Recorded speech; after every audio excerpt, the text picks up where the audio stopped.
El hermano de Andrés Manuel López Obrador y secretario de Gobierno de Tabasco invitó a la ciudadanía a no temer y salir a las calles. Y es que el fin de semana un grupo criminal masacró a personas en un bar de Villahermosa y hombres armados irrumpieron en una boda. Tabasco vivió una jornada violenta durante el fin de semana. La madrugada del domingo se registró un ataque armado al interior de un centro nocturno conocido como The Bar, en Villahermosa, Tabasco. La agresión dejó 6 muertos y 10 heridos. Las víctimas fueron identificadas como Brian Alfredo Trejo Esteban, Juan Manuel de la Cruz Ramírez, Jesús Manuel Ramón Colorado, Eric Urbina y Carlos Antonio Falcón Ulín. Falta una víctima por identificar. El fiscal José Barajas Mejía informó que el ataque está relacionado con la disputa entre bandas del crimen organizado. Todo eso nos hace suponer que estos hechos sí tienen correspondencia con la disputa que sostienen organizaciones criminales y que son de lo que queda de la escisión de la organización criminal La Barredora con la otra organización criminal que se identifica con las 4 letras. Pero esta no es la primera vez que se registra una agresión en el centro de Bar. En febrero del 2023 se reportaron detonaciones de arma de fuego y se detuvo a una persona.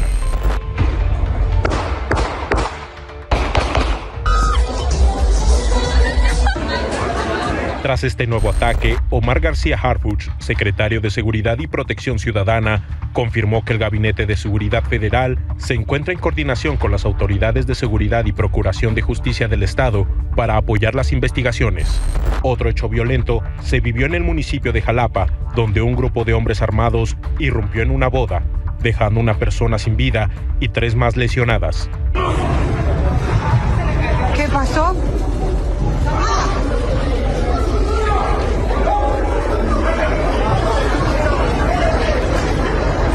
La víctima fue identificada como Vladimir Zúñiga, quien falleció mientras era trasladado al hospital. Por su parte, José Ramiro López Obrador, secretario de Gobierno de Tabasco, pidió a la ciudadanía tener calma. No temamos, ¿verdad? Tenemos que salir a las calles y tenemos que estar con los ciudadanos participando en estos eventos. Los buenos en Tabasco somos más, somos muchísimos más que estos que se dedican a la maldad, ¿verdad? Y este gobierno está actuando y va a seguir actuando para garantizar la seguridad. Sobre estos hechos de violencia, la presidenta Claudia Sheinbaum aseguró que trabaja en una estrategia de seguridad especial para Tabasco.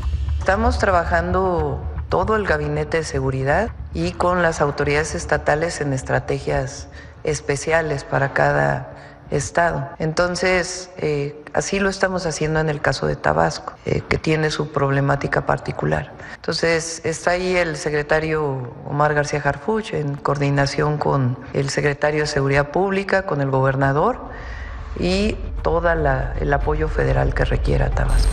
Con información de Denalia Taide, Milenio Noticias. En Acalá, Chiapas, se registró una balacera durante un bloqueo de campesinos. 2 personas fueron asesinadas, entre ellas un menor de edad. Los pobladores bloquearon la carretera que conduce a Chiapa de Corzo, pedían dinero para dejar pasar. Una camioneta se negó a pagar y los pasajeros comenzaron una riña contra los campesinos. Hay 2 personas fallecidas, ¿verdad? Sí, son 2 personas, sí. Pero no era de nuestro trabajador, ni mi hermano, esa era otra persona. Pero el problema, ¿por qué hizo? Lo que pasa, como aquí están trabajando, aquí están tapizando, aquí tienen su milpa, por eso ahí vinieron a tapizar aquí más arriba, como aquí estaba bloqueado, y no lo sabían de que hay, porque estaba bloqueado, pues ahí lo sacaron balazos y garrotazos. También en Chiapas, el cuerpo de un hombre fue localizado sobre un camino de terracería en el cantón El Caucho, localizado en la zona alta del municipio de Huehuetán. La víctima presentaba quemaduras. Pobladores que transitaban por el lugar dieron aviso a las autoridades. El hombre era un campesino de 40 años. Los pobladores aseguraron no tener conocimiento sobre el asesinato. También en Chiapas, desplazados del ejido Puebla en el municipio de Chenaló se manifestaron para exigir a las autoridades el retorno seguro a sus hogares. Las familias denunciaron que fueron desplazadas desde 2016 y hasta la fecha no hay condiciones para que puedan regresar y se han mantenido en diferentes localidades. Desde hace más de 8 años nuevamente salimos a denunciar que el gobierno de Rutilio Escandón Cadenas no tuvo la voluntad y la sensibilidad de dar una solución definitiva a nuestro desplazamiento. La cuarta transformación del actual gobierno se olvidó de nosotros como víctimas.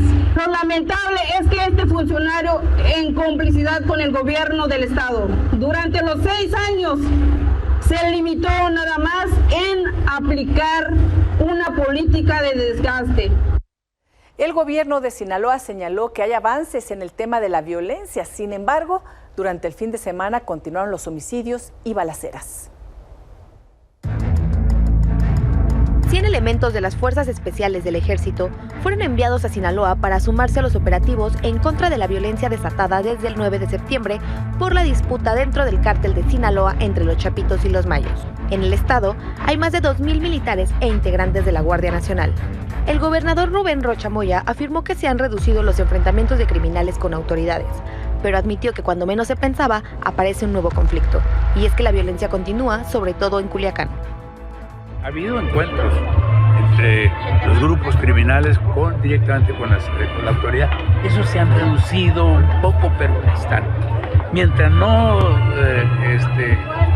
amanezcamos con la noticia de que se encontró, hubo gente que reportó que por ahí andaban civiles armados, mientras eso no ocurra, es que lo tenemos presente.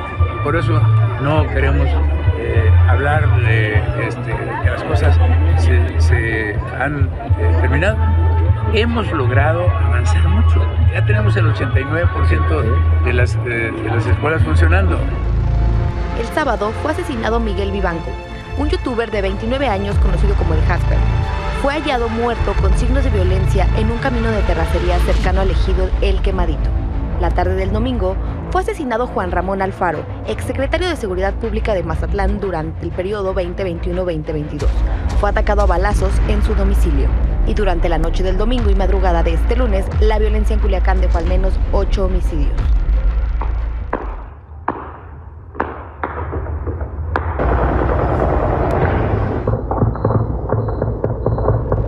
Además, la madrugada de este lunes fueron atacadas y dañadas 65 cámaras de videovigilancia del sistema C4. Con esto suman 382 cámaras dañadas en las últimas semanas. Ya por indicación directa de nuestro gobernador, el doctor Rubén Rocha Moya, ya aperturó la necesidad presupuestaria, ya se está haciendo el trabajo con las empresas que pueden proveer este material, es decir, se tiene que convocar al final a una licitación que al final nos va a redundar en adquirir cámaras, las más que nos hacen falta, las que acaban de vandalizar, y poder tener algún stock en ese sentido. Las 65 se tendrán que reponer, pero también quiero informarles, quiero decirles que no es un trabajo fácil, no es un trabajo de hoy para mañana, para pasado, de una semana.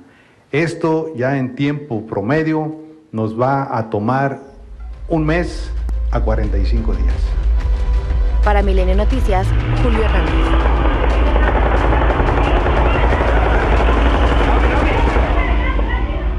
Sayet Tellez, jueza del reality show MasterChef, y su esposo fueron víctimas de secuestro cuando se dirigían a Morelos. Estaban en la carretera México-Cuernavaca.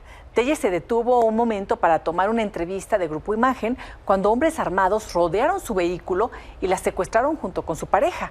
Las autoridades informaron que los buscaron con drones y cámaras de videovigilancia y fueron rescatados en el municipio de Huitzilac. Presuntos responsables fueron detenidos. Y para mí llevar la gastronomía mexicana a otros lugares del mundo, más allá de que es un sueño, también es una responsabilidad enorme, Ceci. No sabes las que he pasado en muchas partes del mundo, todas estas experiencias, las alegrías. Tranquilos, no hagan nada. Estoy en un... Estamos platicando con Sayet Tellez, la chef Bueno, así fue ese momento, después fue secuestrada, en fin, ya están sanos y salvos. Y en Monterrey, cámaras de seguridad captaron el momento en el que una mujer logra frustrar un robo en su propia casa. Los hechos ocurrieron en la colonia Carolco, tercer sector. En una primera imagen se ve a la mujer corriendo por el pasillo de su casa y cerrando una de las puertas. Detrás de ella está un hombre encapuchado, quien junto con otro tratan de abrir la puerta sin éxito. Otra cámara logra captar el momento en el que los delincuentes bajan del vehículo y posteriormente huyen del lugar. La mujer, pues finalmente logró salir sana y salva también de su propia casa.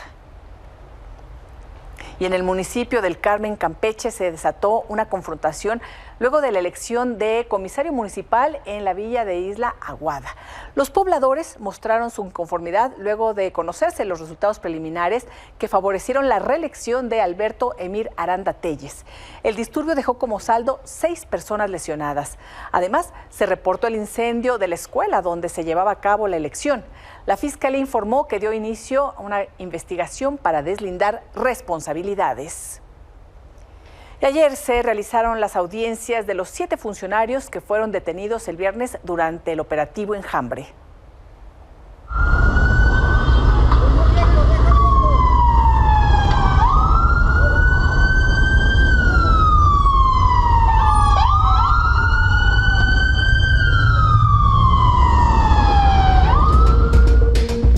Los 7 servidores públicos detenidos en distintos municipios del Estado de México en el operativo Enjambre permanecerán en la cárcel en espera de que se resuelva su situación jurídica. En audiencias por separado, la Fiscalía Estatal los imputó por distintos delitos, por lo que jueces de control dictaron prisión preventiva. El próximo 27 de noviembre se conocerá si son vinculados a proceso o no. En el caso de la alcaldesa de Amanalco, María Elena N., fue señalada por los fiscales por el probable delito de homicidio en agravio del síndico Miguel Ángel Lara. También presumen que tiene vínculos con el grupo criminal de la familia michoacana. Mientras que Heller y Guadalupe Figueroa, presidente del DIF en el municipio de Tonatico, fue imputado por su presunta responsabilidad en el delito de secuestro con fines de extorsión contra un comerciante. No hay mayor prueba en ese sentido, entonces vamos a juntar nuestros medios de prueba para poderlos contrarrestar. Ahorita no sé qué medios de prueba tenga la familia porque no conocíamos la investigación, hasta ahorita que nos las dieron. Vamos a platicar con la familia si hay algún medio de prueba para poder confrontarlos con las 2 imputaciones que obran en su contra. El subdirector de Seguridad Ciudadana de Naucalpan, Omar N., fue acusado por el presunto delito de extorsión contra un automovilista. O sea, me parece que no tiene lógica, no tiene coherencia ese relato de las posibles víctimas y una serie de circunstancias, ¿no? Que me parece que es sumamente deficiente la investigación de la Fiscalía.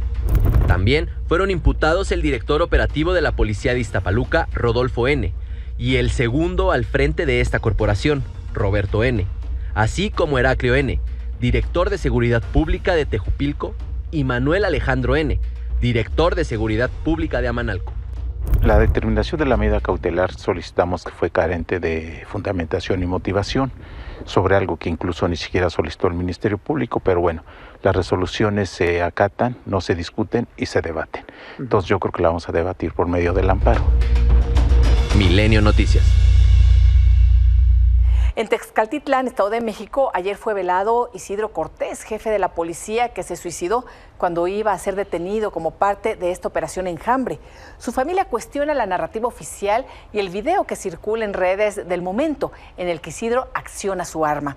Su viuda y su hermano exigen que se limpie la imagen de la gente.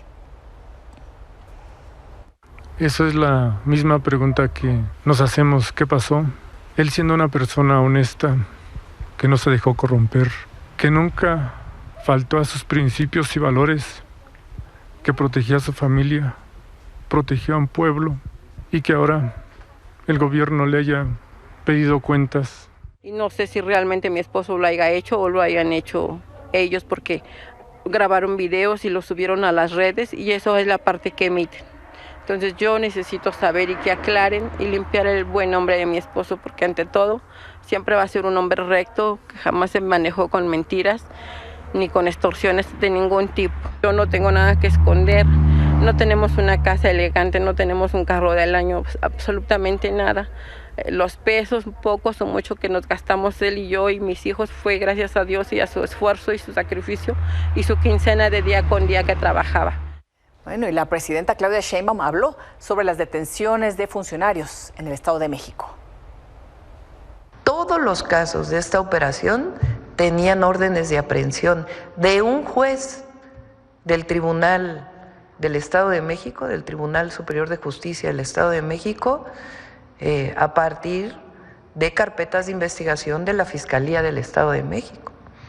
Y tuvieron pues el apoyo de la Secretaría y de las fuerzas federales. Pero lo que no puede ocurrir es que si hay un presidente municipal o un jefe de policía municipal o de cualquier nivel involucrado con la delincuencia, esté protegido. Entonces, por eso son las dos. Es la atención a las causas de manera permanente. Sin eso no hay paz, no hay construcción de paz. Y la segunda es la cero impunidad. Y para que haya cero impunidad frente a los delitos en un marco de derechos humanos, repito, y de cumplimiento de la ley, pues también tiene que haber un poder judicial que no esté liberando delincuentes por corrupción. Óscar Valderas, buenas noches, querido Óscar. Elisa, buenas noches, ¿cómo estás? Oye, un operativo de alto impacto. Te platicaba fuera del aire que yo escribí mi columna que se publica mañana sobre el tema, y me parece que sí marca una diferencia. Sí, claro. Hay ahí un movimiento importante en la estrategia. Sí, yo creo, primero, es que el operativo no se lanza contra el jefe de plaza, el operador financiero, el que tiene la narcotiendita en la colonia, van contra quienes hacen posible que esos criminales puedan operar, es decir, la protección institucional. Las autoridades, cosa que, a ver, aquí hemos comentado, Óscar, cómo es en Estados Unidos en donde se han detenido, pues no solo a los criminales y a los líderes de cárteles de alto rango, sino también a funcionarios mexicanos. Bueno, ahora estamos hablando de la detención de funcionarios. Exacto. Esto es novedoso. Esto sí me parece que rompe además con la estrategia abrazos no balazos del sexenio anterior e inaugura lo que me parece que el secretario Harfuch está queriendo acuñar como la cero impunidad. Porque además vemos una coordinación que no vimos en el sexenio anterior. Defensa Nacional, Marina, Fiscalía Federal, pero también la estatal, pero Guardia Nacional colaborando en un operativo que era muy complicado de hacer porque se tiene que ejecutar al mismo tiempo en municipios distintos. Eso te implicaba una coordinación muy importante. ¿No? Esto no es llegar a un mismo municipio y ahí operar el resto, sino que había varios que tenían que ocurrir al mismo tiempo, es decir, era simultáneo. Pero además no llegaron a detener en el sentido llano de la palabra, sino que, como dice la presidenta Claudia Sheinbaum, llegan a cumplimentar órdenes de aprehensión. Es decir, muy importante eso. El aparato de inteligencia crea productos no para que se agote en el señor estarse detenido, sino que está pensando en que se integren las carpetas de investigación para que puedan dar sentencias firmes en el futuro. Y ese ha sido nuestro talón de Aquiles en el país. Totalmente. Porque aquí no hay sentencias. Totalmente. Óscar, y además, bueno, recuerdo ahorita que mencionas esto, cuando Omar García Harfuch llega al frente de la seguridad capitalina con Claudia Sheinbaum como jefa de gobierno, una de las primeras acciones fue la detención de un grupo de la Unión Tepito, pero después se desbarató, fue un operativo muy importante, pero aludieron a todo esto que estás mencionando, que no hubo un debido proceso, las órdenes muchos se han detenido sin órdenes de aprehensión. Sin órdenes de aprehensión. Dependías de la fragancia, por ejemplo, ¿no? De que se les detuviera en el momento con droga, con armas. Y muchas veces ese tipo de vicios, de decir, vamos a llegar y los detenemos con algo en las manos. Y ponemos ahí las armas. Exacto. Porque ya no necesitamos una orden de aprehensión, eso ya es en flagrancia. Produce fallas que dicen, entonces siémbrale un arma, lo que llaman en el argot policíaco la detención choriza, que es te pongo un arma, te pongo droga, y entonces ya lo justifico. Por supuesto, cuando esto llega ante un juez, el juez dice, esto no tiene pies ni cabeza. Y entonces, ante toda la evidencia de que es un criminal, un generador de violencia, tengo que liberarlo porque está violado el debido proceso. Sí. En este operativo no hay necesidad de crear todo este tipo de montajes, los montajes garcialunescos, porque entonces... Garcialuna Productions. Ándale, porque ya tienes toda una carpeta de investigación con indicios que le dan a entender a un juez que sí está frente a un presunto responsable. Fíjate la comisión de delitos, secuestro, homicidio y delincuencia organizada. Es que tienen penas, ya nada más uno de estos te da una pena de 60 años, bajita la mano. Y ahora que también mencionas esto, Oscar, recordar, después de esta detención, hacemos recuento de noticias que hemos dado, de sucesos recientes y otros no tanto, en esas localidades, en esos municipios. Y es espeluznante, o sea, es espeluznante lo que sucede y la violencia que hemos estado narrando, a la que se ve expuesta la población, las masacres, las manifestaciones de pobladores que están hartos de las extorsiones y que después son asesinados, el asesinato de contrincantes políticos, porque hay que decirlo también, fue de todos los partidos políticos, incluyendo de Morena. El caso de Amanalco, ¿no? Que es el caso de la presidenta municipal, que está acusada de ordenar el asesinato de su rival político para ella llegar a la presidencia municipal. Porque además, Lisa, esto es bien importante. Se escoge golpear principalmente a dos grandes grupos criminales, la Nueva Familia Michoacana y Cártel Jalisco Nueva Generación, por delitos que afectan la vida diaria de la gente. Yo no recuerdo, salvo que tú tengas una mejor memoria que yo, una gran marcha nacional contra el narcotráfico, porque no es un delito que suele pegarte en la cotidianidad. Y dices, bueno, pues el tráfico de fentanilo, pues a mí como que no me afecta en la vida diaria, pero sí ha habido marchas nacionales grandes contra el secuestro, últimamente contra la extorsión, porque contra son delitos las desapariciones de tantos jóvenes. Exacto. Y este operativo no va dirigido a estos delitos que en el abstracto no nos afectan, como puede ser, el fentanilo o los laboratorios químicos de metanfetaminas. Esto va directo a combatir justamente a los generadores de extorsión, de masacres y también de esta, digamos, cooptación del territorio a partir de que las estructuras criminales se vuelven estructuras políticas. ¿Y quiénes son? Mencionas al Cártel Jalisco Nueva Generación, a la familia La Nueva Familia Michoacana. ¿Qué otros grupos están ahí operando fuertemente en esta zona? Mira, sin duda, por ejemplo, la parte de Tejupilco, que ha sido un bastión de los hermanos Hurtado Las Coaga, los que son los grandes líderes de la Nueva Familia Michoacana, los que son apodados el Fresa y el Pez, que son objetivos prioritarios de este gobierno.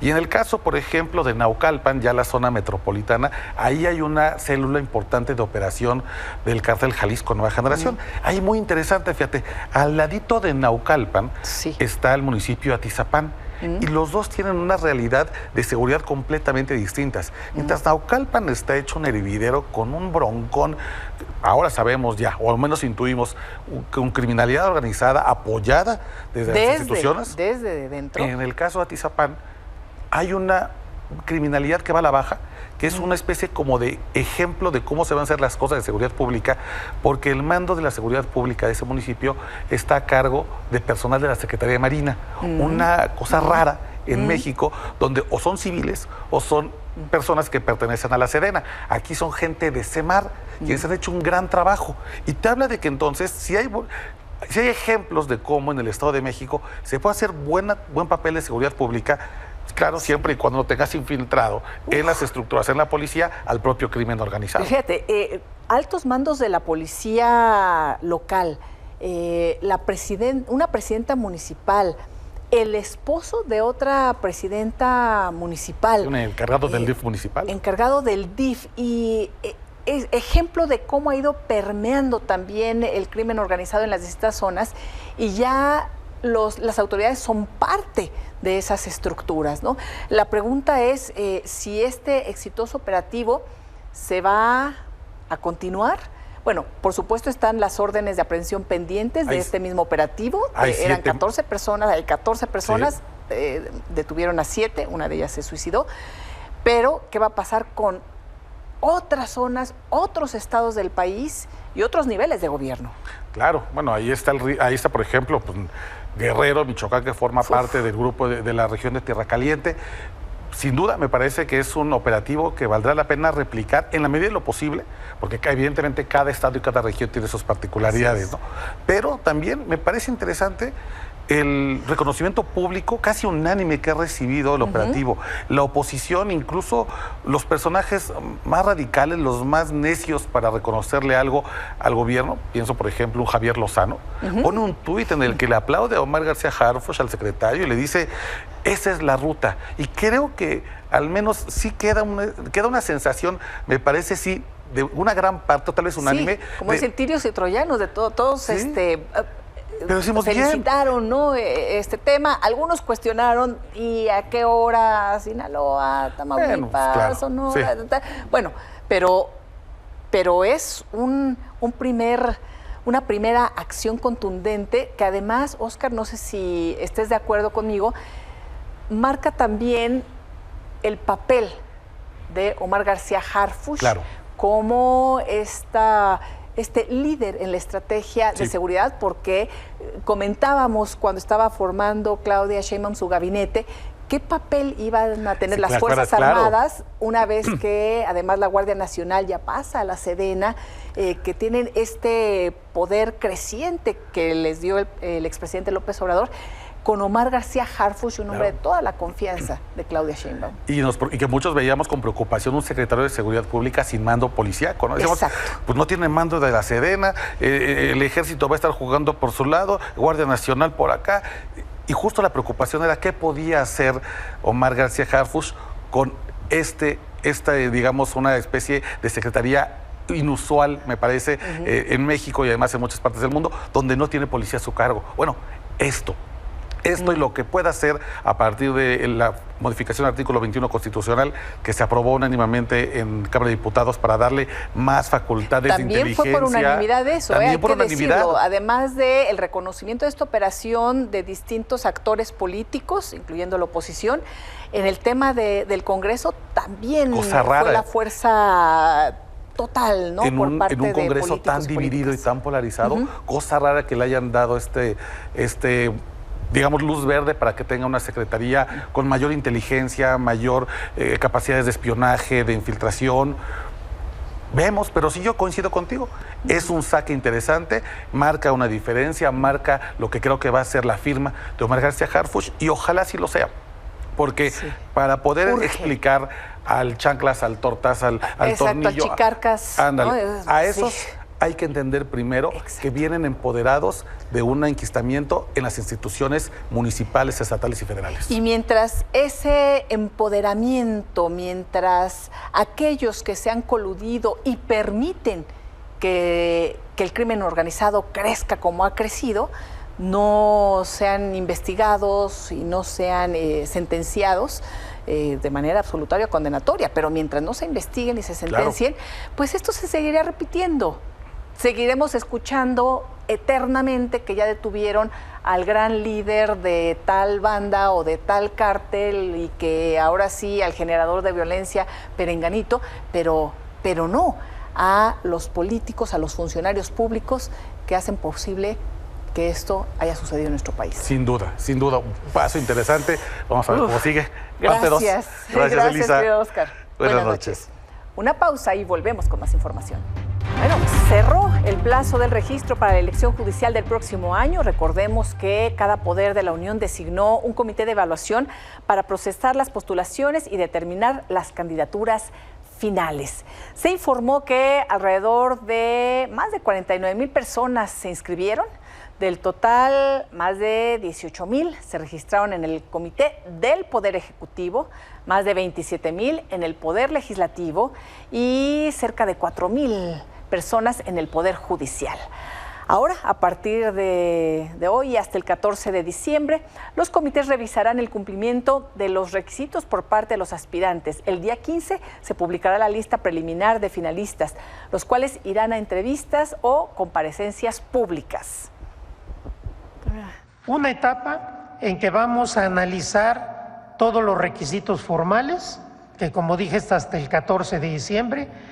Después veremos qué candidatos y candidatas son los más idóneos para de ahí sacar a los finalistas, y estos finalistas irán a entrevistas públicas o comparecencias públicas, y ya después tendremos los números para los candidatos y candidatas que pasarán a la insaculación. Muy contentos y muy contentas quienes integramos el comité y muy agradecidos con toda la gente. Vamos a seguir. Bueno, pues fue inscripciones de último momento, se inscribieron miles, y tras inscribirse como aspirante a ministra de la Suprema Corte de Justicia, la magistrada de la Sala Superior del Tribunal Federal de Justicia Administrativa, Magda Zulema Mosri, expresó que espera que haya piso parejo. Creo que para ello es compromiso de todas las y los mexicanos subirnos, aportar lo mejor, que sean los mejores perfiles, que entiendo que ese es el propósito de la reforma, que los mejores perfiles salgan precisamente a dar fuerza, credibilidad y esa independencia de los poderes fácticos que se requiere en este momento, que la reforma constitucional dejó patente que no va a haber presupuestos, no va a haber financiamientos, no va a haber participación de partidos políticos, y bueno, pues a las autoridades electorales les corresponderá pues que las reglas del juego se den de modo que haya piso parejo para todas las personas. Y en su conferencia mañanera, juzgadores de todo el país que forman parte del colectivo Artículo 41 solicitaron que se transparenten las listas de aspirantes a jueces, magistrados y ministros. Además, cuestionaron que en pocos días se llegó al objetivo.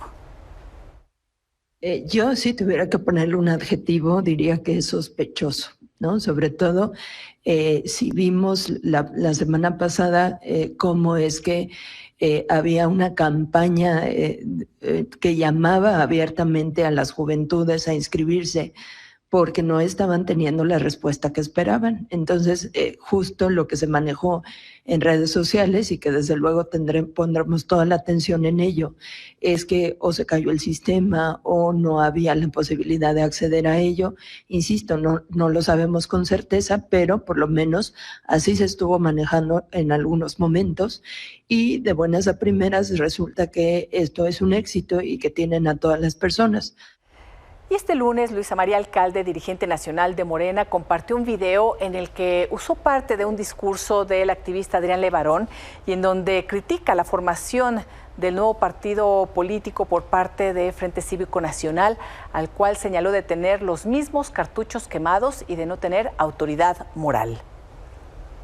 Ante esto, el activista Adrián Levarón le mandó un mensaje a Luisa María Alcalde, escribió que la presidenta de Morena usó su imagen diciendo que son los mismos de siempre y que saquearon al país. Señaló que no entiende el enojo y preguntó cuándo le robé un peso. Vaya y denúncieme como yo lo he hecho ante las injusticias que veo en el país. Agregó: cartucho quemado, los únicos que conozco son los que dejaron los sicarios que acribillaron a mi hija y nietos. Y reiteró que no entiende el enojo si todos somos un solo país, por lo que pidió que terminen las divisiones, pues lo que le duele a la morenista también le duele a todos. Y señaló que si todos se hermanan, saldremos adelante. Una pausa y volvemos. Así se vivió el Día Internacional para la Eliminación de la Violencia contra la Mujer en la Ciudad de México.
presidente electo de Estados Unidos, Donald Trump, dijo en su cuenta de Truth que una de sus primeras acciones en cuanto asuma el mando será lo que había dicho en campaña: firmar una orden ejecutiva para imponer un arancel del 25% a todos los productos que lleguen de México y Canadá. Añadió que este arancel permanecerá vigente hasta que las drogas, en particular el fentanilo, y todos los extranjeros ilegales detengan la invasión, es la palabra que usa, que están haciendo a Estados Unidos.